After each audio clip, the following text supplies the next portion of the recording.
चौपाल देखभाल सगळा ग्रामीण भाई बहना राम राम सा भाई बहना ज्યાં चौपाल रमाई आप रोजीना नवा नवा विषय ले रताया करा और सावटी जानकारी हासिल करा उन्हीं प्रकार आज भी अपनी चौपाल रमाई आप एक न्यारो निर्बल और एक नवादो विषय ले चर्चा में करसे और खासा बताओ जानकारी हासिल करसे। भाई बहना अपनो आज को कार्यक्रम है अटल भूजल योजना के ऊपर। अटल भूजल योजना यानी कि जमीन को जो पानी है बिन आप की प्रकार सहेजा ताकि आप अपनी आबा वाली पीढ़ियों के लिए भी पानी छोड़ सका। और भाई बहना अपनो राजस्थान की जो भौगोलिक परिस्थितियाँ हैं और रेगिस्तान को राज्य है एक मायने तो पानी को महत्व और भी ज़्यादा बढ़ जाए। आप अपने राजस्थानी लोक संस्कृति लोक गीता का नहीं देखा तो पानी को खासा महत्व बतायो है कि घी ये ढूढ़े तो मारो क्यों ही नहीं बिगड़े, घी ये ढूढ़े तो मारो क्यों ही नहीं बिगड़े, और पानी डो ढूढ़े तो मारो जीवड़ो बड़े, धीरे चालिए पणियारी लेंगो घर दबरे। अठा के अति समझदारी है कि अगर घी ढूढ़ जाए तो क्यों फर्क को नहीं पड़े, पर पानी ढूढ़े तो जीव बड़े। और अपना बड़गा आता समझदार हा और बाई समझदारी यदि आप भी दिखावा तो आप ही भूजल न संरक्षित रख सका। तो भाई बना आप इन की जानकारी हासिल कर जी की जानकारी ले रहा अपने पीछे डॉक्टर विवेक नारायण भावे साहब जी पधार्या है जिसका अधीक्षण भूजल वैज्ञानिक है और साथ ही अटल भूजल योजना का मैंने अपना राजस्थान राज्य का नोडल अधिकारी है। डॉक्टर भावे साहब आप चौपाल स्टूडियो में घणो घणो स्वागत है सर। धन्यवाद, आभार। भावे साहब सौ पहले तो आप बताओ कि आपने राजस्थान का मैंने ये भूजल जो जमीन को पानी है अभी कहीं स्थिति है? राजस्थान के संदर्भ में भूजल की स्थिति, अरावली जो है राजस्थान को दो भागों में विभाजित कर रहा है, पश्चिमी राजस्थान और पूर्वी राजस्थान। तो पश्चिमी राजस्थान में औसत भूजल स्तर जो है वो 50 मीटर से 120-130 मीटर गहराई पर उपलब्ध है। पूर्वी राजस्थान में गहराई कम है लेकिन चट्टानी भूभाग होने के कारण और ज़्यादा लंबे समय तक भूजल उपलब्ध नहीं हो पा रहा है अतिदोहन के कारण, तो वहाँ पर गहराई जो है 12-15 मीटर से लेकर 30-35 मीटर तक भूजल उपलब्ध है। ये तो केवल भू सतह से गहराई के आधार पर अपन भूजल उपलब्धता की बात कर रहे हैं, लेकिन भूजल दोहन के कारण आज राजस्थान का 2/3 हिस्सा ये अतिदोहित ओवरड्राफ्ट या डार्क जोन जिसको पहले कहते थे उसमें आ रहा है। केवल हमारा 30% हिस्सा ऐसा है जिसको हम अभी भी कह सकते हैं कि जो थोड़ा ठीक है या सुरक्षित है। तो राजस्थान के संदर्भ में भूजल की स्थिति इस समय चिंताजनक जरूर है। और जो भूजल है वो भी पूर्वयन को कोनी के आप सिंचाई का काम ले सका या पीबा का काम ले सका। खासा मात्रा कमाइन भी कमाए, क्लोराइड भी है खासा मात्रा में, कई जगह तो फ्लोराइड भी है, कई जगह तो आप देखा अपने राजस्थान में कुबड़ पट्टी है जटे वो फ्लोराइड पानी पीबा की वजह से एक जहाँ बबी बन रही है। तो आज जल विभाजक रेखा जी की आपकी अरावली है एक अथुणे और अगुणे साइड दोने की परिस्थितियाँ अलग अलग है जी की भावे साहब आपने बताई। तो डॉक्टर साहब आज की आपने अटल भूजल योजना है कहीं है और इसका कहीं उद्देश्य है, क्यों चलाएगी, क्या चलाएगा, इसके बारे में आप जरूर बताओ। आपने बहुत अच्छा प्रश्न पूछा। अटल भूजल योजना जो राज्य में लागू की गई इसकी शुरुआत 25 दिसंबर 2019 को भारत के वर्तमान प्रधानमंत्री माननीय श्री नरेंद्र मोदी जी द्वारा विज्ञान भवन में घोषित की गई। यह योजना देश के केवल 7 राज्यों में लागू है, उनमें से राजस्थान एक प्रदेश है। और राजस्थान में वैसे 33 जिले हैं लेकिन 33 जिलों में से भी केवल 17 जिलों में ही ये योजना है और 17 जिलों की केवल 38 पंचायत समितियों में ही ये योजना लागू है। 38 पंचायत समितियों में लागू करने का कारण था कि 38 पंचायत समिति क्षेत्र भूजल की दृष्टि से सबसे ज़्यादा अतिदोहित, यानी परसेंटेज वाइज यदि हम बात करें तो यहाँ पर लगभग 200 से अधिक प्रतिशत भूजल का दोहन हो रहा है। और 200% का मतलब ये हो गया, इसको सरल शब्दों में समझे कि यदि 100 लीटर पानी जमीन के नीचे जा रहा है तो हम 300 लीटर पानी निकाल रहे हैं। तो ऐसी स्थिति में, और स्थिति इसकी खराब नहीं हो, इसको सुधारने के लिए भारत सरकार ने अन्य 6 राज्यों के साथ राजस्थान में अटल भूजल योजना आरंभ करी और ये योजना राज्य में 1 अप्रैल 2020 से शुरू हुई है और ये मार्च 25 तक कार्यरत रहेगी। यानी कि आप बताएं राजस्थान का 17 जिला की 38 पंचायत समितियां गमायनी है जिसका अतिदोहित है, जैसे 200% को पानी को दोहन हो रही है। तो अब भी दोहन न रोकबा के लिए या भूजल न संरक्षित रखबा के लिए फिर इस योजना के तहत कहीं काम करो आप? सामान्यतः भूजल दोहन रोकने के लिए 2 प्रकार के उपाय होते हैं। एक जिसको हम कहते हैं सकारात्मक या पॉजिटिव कार्य। सकारात्मक कार्य कौन से हुए? बारिश के पानी को बचाना, खेती में कम पानी की फसलें करना या अधिक गुणवत्ता युक्त सिंचाई के साधन उपयोग में लाना जिससे हमारे पानी की बचत हो। साथ में बारिश के पानी को रोकने के लिए, सहेजने के लिए, संरक्षण के लिए संरचनाएं बनाना। ये तो सकारात्मक कार्य हो गए। एक कार्य होता है विधायी कार्य। विधायी कार्य का मतलब है कानून बनाकर पानी के ऊपर कोई नियमावली बनाना। अभी राजस्थान में ये माननीय मुख्यमंत्री जी ने घोषणा की है बजट सत्र में गत वर्ष कि राजस्थान में एक विधायी प्रबंधन किया जाएगा। ये कारण इसलिए करना पड़ रहा है कि भूजल की स्थिति राज्य में बहुत गंभीर है और यदि अभी भी इसके ऊपर सकारात्मक रूप से जनसहभागिता से काम नहीं किया गया तो आने वाले वर्षों में हमको सिंचाई तो छोड़िए, पेयजल के लिए भी बड़ी दिक्कत होगी। सरकार ने इसको गंभीरता से समझा और सरकार दोनों तरफ से इस काम को करने के लिए कटिबद्ध है। विधायी कार्य के रूप में भूजल संरक्षण प्राधिकरण भी बनाने जा रही है सरकार, और साथ ही साथ सरकार जो है खेती के क्षेत्र में और बूंद बूंद पद्धति, फंवारा पद्धति को बढ़ावा देकर और अधिक से अधिक कम पानी में फसल क्षेत्र को बढ़ाना चाहती है। अटल भूजल योजना में ये कार्य किया जा रहा है। आप जी बताइए कि कम पानी वाली फसलों पर भी ज़्यादा जोर दी जा रही है, तो कौन कौन सी फसलें हैं कि कम पानी वाली फसलें वैसे के? जैसे मैं आपको बताऊं कि चना है, आपका सरसों है, ये ऐसी फसलें हैं जिनमें कम पानी लगता है। बिल्कुल, सरकार दोनों चीज़ों की तरफ ध्यान दे रही है। सरकार ये कह रही है कि जहाँ ज़्यादा पानी लगता है, उदाहरण के लिए गेहूँ है, लहसुन है, इसमें ज़्यादा पानी लगता है, तो सरकार ये चाहती है कि जहाँ ज़्यादा पानी लग रहा है लेकिन भूजल उपलब्ध नहीं है, तो कई क्षेत्र ऐसे थे जहाँ भूजल के आधार पे हम किसानों को देखते हैं जो धान की फसल कर रहा है। अब धान की फसल सबसे ज़्यादा पानी की फसल है, गन्ना सबसे ज़्यादा पानी की फसल है, तो भूजल दोहन करके धान और गन्ना उपजाएं, ये तो ठीक बात नहीं होगी।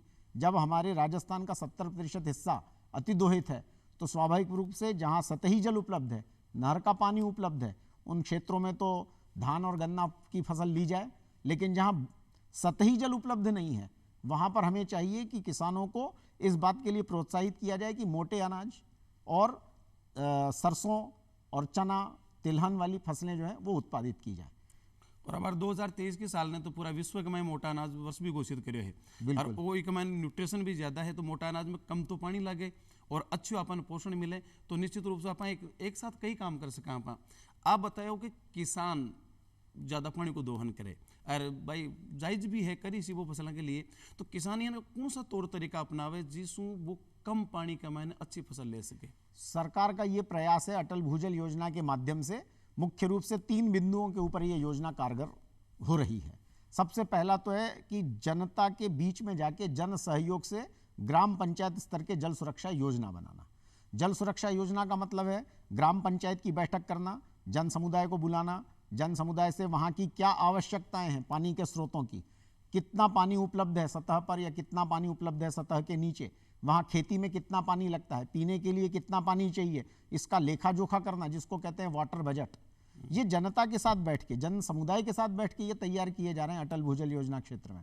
तो इस समय हम 1139 ग्राम पंचायतों में ये योजना क्रियान्वित कर रहे हैं। यहाँ पर जनता को ये बताया जा रहा है कि यदि जनता, जैसे हिवरे बाजार का उदाहरण हमारे सामने, महाराष्ट्र का अहमदनगर का जिले का एक गांव है, पोपटलाल पंवार जी वहाँ के सरपंच हुआ करते थे। उन्होंने गांव में जागृति लाकर लोगों को चेतना दी कि आप अपने गांव के पानी की पहले गणना करना सीखें, उसके अनुसार फसल का चयन करें। और आज की तारीख में वहाँ पे बहुत बड़ा एक, जिसको कह सकते हैं हम, कि परिवर्तन हुआ है कि जल जागरूकता बढ़ी है और लोग पानी की उपलब्धता के अनुसार वहाँ खेती की फसलें तय कर रहे हैं कि हमें कौन सी फसल करनी चाहिए। इस प्रकार का जमीनी स्तर पे परिवर्तन लाने के लिए अटल भूजल योजना क्रियान्वित की जा रही है। तो राजस्थान में मैं आपको बताना चाहूँगा कि 1 बीघा क्षेत्र में यदि हम कोई एक औसत फसल करें तो 1 लाख लीटर पानी लगता है, लेकिन इसी काम को हम फंवारा पद्धति से करें तो ये काम हमारा मात्र 40,000 लीटर में हो सकता है, और हो रहा है। इसका मतलब है हम 60% पानी की बचत 1 बीघे में कर सकते हैं। यदि हम कोई सब्जी का फसल उगा रहे हैं, उसको यदि हम ड्रिप से, बूंद बूंद पद्धति से सिंचाई दें तो जो 1 लाख लीटर पानी लगता है नालियों की विधि से पानी देने में, उसकी बजाय हम केवल 25 से 30,000 लीटर में काम कर सकते हैं, यानी हम 60 से 70% पानी बचा सकते हैं। तो केवल सिंचाई के मामले में भी यदि हम ड्रिप और स्प्रिंकलर, जिसको फंवारा और बूंद बूंद पद्धति कहते हैं, इसको भी यदि काश्तकारों तक, किसानों तक पहुंचाने में कामयाब हो गए तो मैं समझता हूं अटल भूजल योजना की यह सबसे बड़ी सफलता होगी कि हम राजस्थान जैसे मरु प्रदेश में किसानों को कम पानी में फसल लेने के लिए प्रोत्साहित कर पाएंगे। और इनमें सरकार ने कई प्रकार के सब्सिडी भी दे रखी हैं, तो वो भी किसानों को उपलब्ध हैं, किसानों ने इसका फायदा उठाना चाहिए। अच्छा, कुल मिला रहा बात है कि किसान यदि थोड़ी समझदारी से आधुनिक तकनीकों को प्रयोग करे, जियाँ डॉक्टर साहब बताया कि सब्जी कर रही हो तो आप ड्रिप सिस्टम लगाओ भी कमाए, बूंद बूंद से सिंचाई हो रही है और अपना बहुत ज़्यादा पानी भी कमाए बचा सका। हाँ, और आप क्यारी दोहरा कमाए ने फालतू को पानी को अपव्यय कर रही हैं, जटे पौधों नहीं है बठे भी पानी जा रही है, क्योंकि जड़ तक की जाए फंवारा सिस्टम भी एक बहुत बढ़िया है, वो कम पानी कमाए आप अच्छी उपज ले सका। तो डॉक्टर साहब की इसकी राय है अब बहुत अच्छी है। और साथ एक बात अभी है कि अपन सब्सिडी भी मिल रही है, तो आप सब्सिडी को भी फायदो ले सका, आप सुविधा युक्त भी मैंने मेहनत भी कम करनी पड़ रही है और पानी भी बच रही है। तो ये समझदारी के साथ यदि आप काम करा तो निश्चित रूप से देखो, एक सरकार को या विभाग को ही दायित्व को नहीं कि वह कुछ अपने लार पड़ा रहे, आपू भी कुछ नैतिक दायित्व है कि आप विभाग की हेल्प करा, बाका का विचार है बाना समझ और बी के अनुसार खुद ही आगे बढ़ जावा और आप खुद रह तो निश्चित रूप से अपना देश समृद्ध बन सी। आप डॉक्टर साहब एक बताइए कि पोपट लाल जी पवार का सरपंच का एक बताइए कि पहले जल गणना करो, पानी की गणना बाकी प्रकार से करे जाए जी। मतलब अब अटल भूजल योजना में जो अभी हम लोग ग्राम पंचायत स्तर पर काम कर रहे हैं, उसमें जो जल बजट यानी जो आपने कहा कि पानी की गणना कैसे की जाए, तो एक ग्राम पंचायत में कितनी तो भूमि उपलब्ध है, उसमें से कितनी सिंचित भूमि है, कितनी असिंचित भूमि है, कितनी जनसंख्या है, उसको कितना पीने का पानी चाहिए, यदि कोई इंडस्ट्री उद्योग है तो उस उद्योग को कितना पानी चाहिए, पशु हैं तो कितने पशु हैं उनको कितना पानी चाहिए, साल भर में उस पानी की हम गणना करते हैं। उदाहरण के तौर पे आदमियों को यानी मनुष्यों को पीने के पानी की जो उपलब्धता है वो 50 लीटर प्रतिदिन प्रति व्यक्ति के हिसाब से गणना करते हैं। जानवरों के लिए, ऊंट के लिए ज़्यादा है और गाय भैंसों के लिए 30 से 40 लीटर प्रतिदिन है, भैंस के लिए 60 लीटर प्रतिदिन है। इस तरीके से पशु पक्षियों के लिए सारी गणना कर लेते हैं। कृषि में कितनी सिंचाई लगेगी हमको उसके अनुसार गणना करते हैं। लेकिन ये 38 पंचायत समितियों के जो 1139 ग्राम पंचायत हैं, ये सभी अतिदोहित क्षेत्र में आती हैं और इसलिए यहाँ की सिंचित भूमि को सिंचित करने के लिए पूरा पानी उपलब्ध नहीं है। तो जहाँ गेहूं की फसल के लिए 5 बार सिंचाई करनी पड़ती है, 2 या 3 पानी ही दे पाते हैं। कम पानी देने से गेहूं की उपज जो है वो कम होती है, पैदावार कम होती है और प्रति बीघा उत्पादन कम होता है, जबकि लागत में कोई कमी नहीं हो रही है। इसलिए हमारी सलाह होती है कि जब हम अपने गांव का या अपनी पंचायत का जल बजट बनाएं तो हम ये तय करें, हम बता रहे हैं ग्रामवासियों को कि हमारे पास पानी इतना उपलब्ध है, इस पानी में हमको ये गेहूं की फसल की बजाय हमको चना है, मक्का है, जौ है, बाजरा है, स्थानीय जो उपयोग की चीज़ें उनकी ज़रूरतों के अनुसार फसल बोनी चाहिए और जल उपलब्धता के अनुसार सब्जी भाजियों को हमको बढ़ावा देना चाहिए, या हमको हॉर्टिकल्चर यानी जिसको हम कहते हैं फलोद्यान, उनके ऊपर हमको बढ़ावा देना चाहिए ताकि हमारे पानी की बचत हो। इस हिसाब किताब को वाटर बजट कहते हैं जी। और ये हम गांव वालों को 1139 ग्राम पंचायतों में अटल भूजल योजना के अंतर्गत बता रहे हैं। और मैं आपको बताना चाहूँगा, गत वर्ष लगभग 10,213 हेक्टेयर भूमि ड्रिप और स्प्रिंकलर के अंतर्गत अटल भूजल योजना में वार्षिक आधार पर बढ़ोतरी हुई है। जी, बहुत बढ़िया बात है, तो अच्छी उपलब्धि एक। अच्छा, मेरो मानव है कि पानी को दोहन जी आप बताए कि 17 जिला की 38 की पंचायत समितियाँ बाने आप चिन्हित करिए। मेरो मानव वो है कि पानी को दोहन बठे ज़्यादा हुए, जठे पानी ज़्यादा हुए, पानी की उपलब्धता ज़्यादा है, भूजल कम गहरो है, वह जहाँ आप पूर्वी राजस्थान में है अठीने फुहारों को प्रयोग भी कम करे, क्यारी दोरा में करे, तो ज़्यादा दोहन बे करिए तो बा लोग आप की प्रकार समझो या मैं बा योजना कहीं बठे कहीं की प्रकार से सक्रिय रहे। आपने अच्छा प्रश्न पूछा। मैं यहाँ राजस्थान की सभी देश प्रदेश की जनता को, जन समुदाय को आग्रह करना चाहूँगा कि पश्चिमी और पूर्वी राजस्थान आज की तारीख में भूजल दोहन के हिसाब से कोई विशेष अंतर नहीं है। पूर्वी राजस्थान में भी कई क्षेत्र ऐसे हैं जहाँ पर गर्मी के दिनों में पानी की किल्लत है और ये पानी की किल्लत आपने जैसा कहा, यदि पानी उपलब्ध है तो काश्तकार हो चाहे कोई भी व्यक्ति उस पानी का उपयोग करता है। जहाँ पानी उपलब्ध है वहाँ पर सिंचित भूमि बढ़ रही है। कोई भी किसान पानी उपलब्ध हो, सिंचाई के लिए भूमि उपलब्ध हो तो पानी का दोहन नहीं रोकेगा और इसलिए बारिश के पानी को रोक कर और उसको सहेजना, समेटना, संरक्षण करना आज महती भूमिका है हमारी। मैं आपको बताना चाहूँगा, राजस्थान में औसत वार्षिक वर्षा जो है वो लगभग 550 से 600 मिलीमीटर होती है, लेकिन बारिश के दिन हमारे घट के 28 से 32 दिन रह गए। पहले हम उसको चौमासा कहते थे, 120 दिन बारिश होती थी। आजकल औसतन बारिश वही हो रही है लेकिन 120 दिन से घट के वो 28 से 32 दिन में ही हो रही है और इसलिए प्रतिदिन गिरने वाली बारिश की मात्रा ये बढ़ गई है। और यदि हम उसको सहेज समेट के उस समय तालाबों में, ताल तलैयों में, एनीकट में, खडीन में, जोहड़ में नहीं इकट्ठा करेंगे तो क्या होगा कि ये बारिश का पानी बह के अपने क्षेत्र से बाहर निकल जाएगा और जब बाहर चला जाएगा तो हमें उसके संरक्षण का कोई मार्ग नहीं मिलेगा। तो ये हर खेत में पानी रोकने की जो पद्धति थी या हर गांव के पानी को गांव में रोकने की पद्धति थी, इस पर हमको विचार करना पड़ेगा। अटल भूजल योजना में इसको हम सप्लाई साइड इंटरवेंशन कहते हैं, यानी जल आपूर्ति का भी प्रबंधन हम अटल भूजल योजना में कर रहे हैं। एक तरफ लोगों से कह रहे हैं ड्रिप स्प्रिंकलर पाइपलाइन को बढ़ावा दीजिए जिससे खेती में पानी की मात्रा कम लगे, और दूसरी तरफ जहां पर आपने कहा कि ड्राई एरिया है या जहां भूमिगत पानी सूख रहा है, वहां पर जल संचयन की विधियों के माध्यम से बारिश के पानी को जमीन में डालने का काम भी हम कर रहे हैं। तो मुख्य रूप से अटल भूजल योजना मांग आधारित योजना है जिसमें किसानों को ड्रिप स्प्रिंकलर पाइपलाइन को बढ़ावा देने के प्रयास चल रहे हैं। साथ ही जहां पर भूजल स्तर बहुत तेजी से नीचे गिर रहा है वहां पर तालाब है, एनीकट है, बांध है, परकोलेशन टैंक है, सीसीटी है, गली प्लग है, इनके माध्यम से भी गिरते बारिश के पानी को रोकना और रोककर जमीन में रिचार्ज करने का काम इस योजना में हम कर रहे हैं। अपन देखा इतिहास में उठार देखा तो अपना मालवा और उसका मेवाड़ का पहले का शासक है वह जल संरक्षण का मैं बहुत बढ़िया काम करियो। आज भी उदयपुर ने झीला की नगरी के और मेवाड़ रियासत को जो इलाकों भी में सर्वाधिक में झीला बनाई बैठा का राजा। और ये मालवा में भी देखा तो कहे कि डग डग रोटी पग पग नीर मालव धरती गहन गंभीर। तो बैठांगे भी राजा भोज है, मुंज है, जल संरक्षण को बहुत काम करियो और बस प्रभावित हो लोग भी सेठ साहूकार भी जोड़ा बनाया, तालाब बनाया। तो एज की पुरानी जल संरक्षण की विधियां ही कई अविधियां ने भी प्रोत्साहित या अन्य भी पुनः जीवित करने को प्रयास, जहाँ बावड़ियाँ सूखी पड़ी है, जोड़ा पड़ा, तो इनमें भी कहीं अटल भूजल योजना में कोई इनको प्रावधान है कि? हाँ बिल्कुल, आपने बहुत सही कहा। पहले रियासतकालीन समय में लगभग हर गांव में या हर बड़ी जनसंख्या जहाँ रहती थी उसके आसपास कोई तालाब हुआ करता था। धीरे धीरे आप देखिए कि जैसे जैसे जनसंख्या बढ़ती जा रही है वैसे वैसे जल स्रोत सिकुड़ते जा रहे हैं और जल स्रोत सिकुड़ने के कारण जल समस्या हमारी बहुत बड़ी समस्या बन गई। हालांकि राज्य सरकार एक लोक कल्याणकारी राज्य में प्रयासरत है कि सभी को जल उपलब्ध रहे, लेकिन इसके लिए केवल सरकार के भरोसे काम करने से काम नहीं होने वाला। बिल्कुल, कोई भी कार्य तब सफल कहलाता है जब उसके साथ जन सामान्य जन भी जुड़ जाए। तो राजस्थान में मैं समझता हूं कि जल बचाने की परंपरा काफ़ी पुरानी है।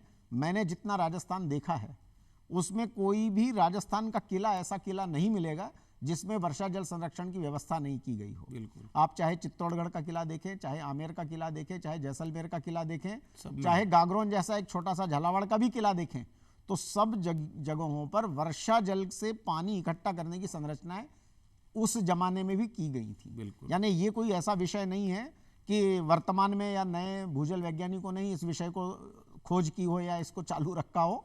जहां जहां मानव सभ्यता रही है वहां वहां पानी का महत्व उनको मालूम था।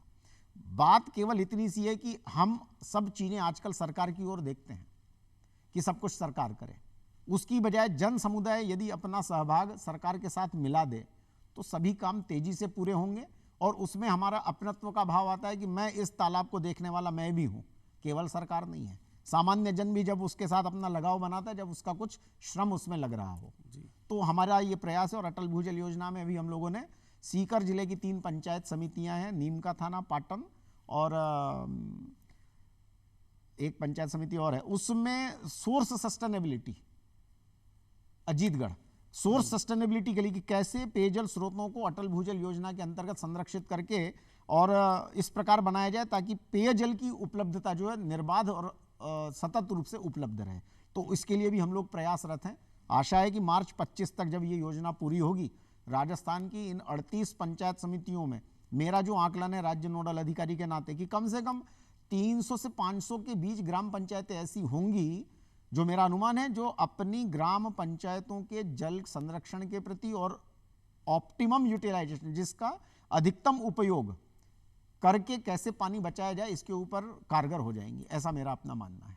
एक मैं आपका निजी विचार जनता तक पहुंचाना चाहूँ कि ये बताओ जी, कई लोग यन का है कि जो पुराना अपना कुआ पड़ा खाली तालाब या बावड़ी है, वन कचरा का ढेर बना दिया, कचरो ना कह, यानी कि भाई नैतिक रूप से यानी कि बहुत कमजोर लोग हैं, वह लोग ना आप कहीं कहना चाहो?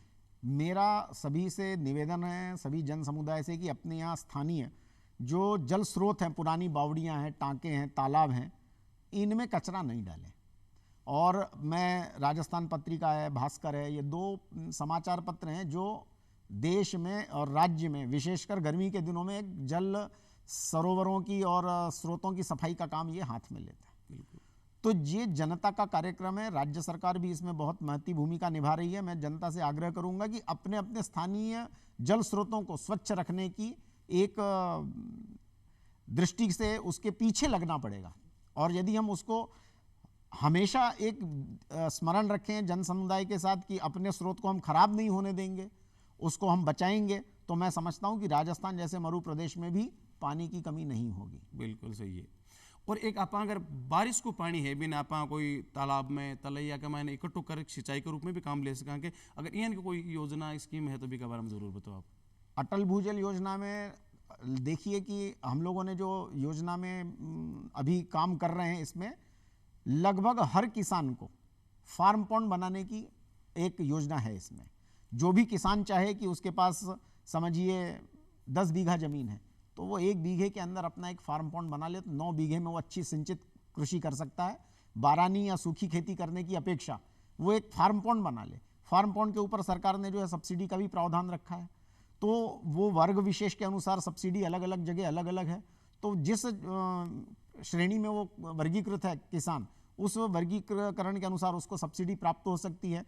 तो अपने खेत पर पानी सहेजने से फार्म पॉन्ड में आपकी भूजल पर निर्भरता 2 या 3 सिंचाई के लिए कम हो जाती है, और उतना ही पानी हमारा भूजल में संरक्षित भी हो जाता है।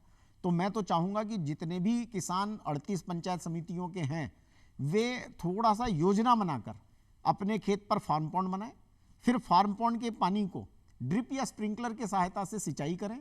तो 2/3 जो हमारा अभी 1 लाख लीटर प्रति बीघा पानी लगता है, उसमें वो 60% 60 से 70 हज़ार लीटर पानी प्रति बीघा बचत कर सकते हैं, जिससे वो अगली दूसरी तीसरी सिंचाई भी उसमें उपलब्ध हो सकती है फार्म पॉन्ड से। तो इसको प्रैक्टिकल में यानी प्रायोगिक रूप से धरातल पर करने की आवश्यकता है। मालूम सबको है, लेकिन सक्सेसफुल वही है, सफल वही हुआ है जिसने उसको कारगर रूप से लागू कर दिया। तो ये लागू करने का आह्वान जरूर मैं सभी काश्तकारों से करूंगा कि व्यक्तिगत हित, समाज हित, राज्य हित और जल संरक्षण के लिए इस प्रक्रिया को वो पालन करें। आपने राजस्थान की मिट्टी इसकी बड़ी रेतीली है, पानी ने इकट्ठो करा तो वह पानी ने सोख ले। तो ये फार्म पॉन्ड को इनको तरीको बताओ कि कहीं के प्रकार पानी सोखे भी नहीं, भी फार्म पॉन्ड में पानी किया इकट्ठो करा, कट्ठियों से भी कमाई पानी आओ किया डालान दिया, एक बार हम जरूर बताओ आप। सामान्यतः कृषक ये अपने क्षेत्र के ढाल को, खेत के ढाल को अच्छे से समझता है, और चूंकि वो वर्षानुवर्ष वहाँ पे खेती कर रहा है, तो उसको मालूम है कि मेरे खेत पे बारिश का पानी किस कोने में आके इकट्ठा होता है, जिसको हम कहते हैं ग्रेविटेशनल फोर्स से अपने आप बहकर पानी आता है और एक जगह इकट्ठा होता है। तो जहाँ वो पानी इकट्ठा होता है उस जगह पे एक वो 20 मीटर गुणा 20 मीटर गुणा 3 मीटर गहराई का एक फार्म पॉन्ड बना ले।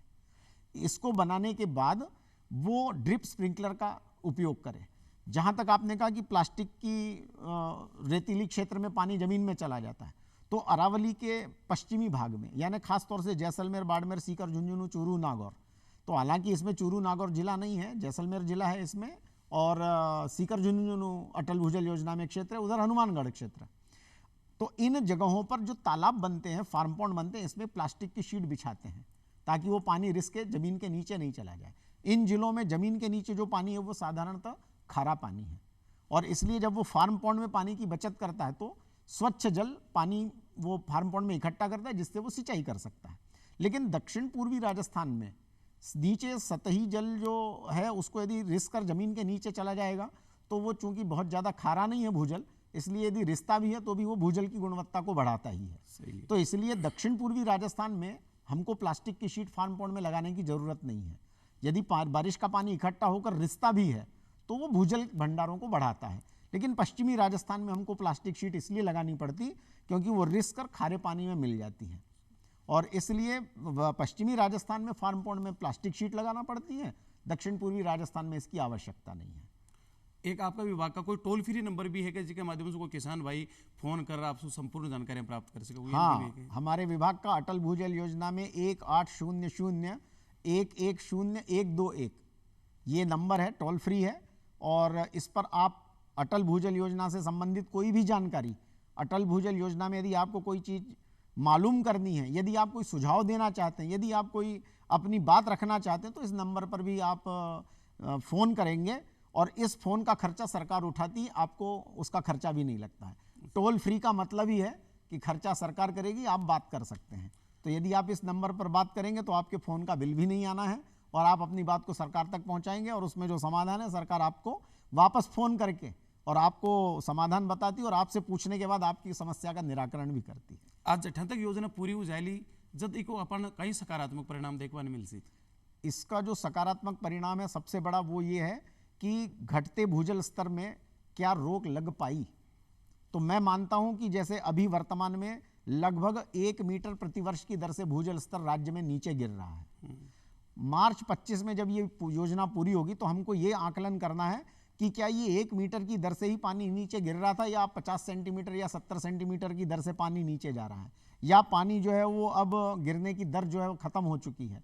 तो मेरा मानना है कि भूजल स्तर गिरने की दर तो समाप्त नहीं होगी, लेकिन जो दर 1 मीटर है ये निश्चित रूप से 50 या 60 सेंटीमीटर प्रतिवर्ष की दर तक घट सकती है। तो भी एक सकारात्मक परिणाम होगा कि जनता इस बात को समझती है, जन समुदाय इस बात को समझता है कि भूजल स्तर निरंतर गिरने वाली प्रक्रिया है क्योंकि दोहन ज़्यादा है।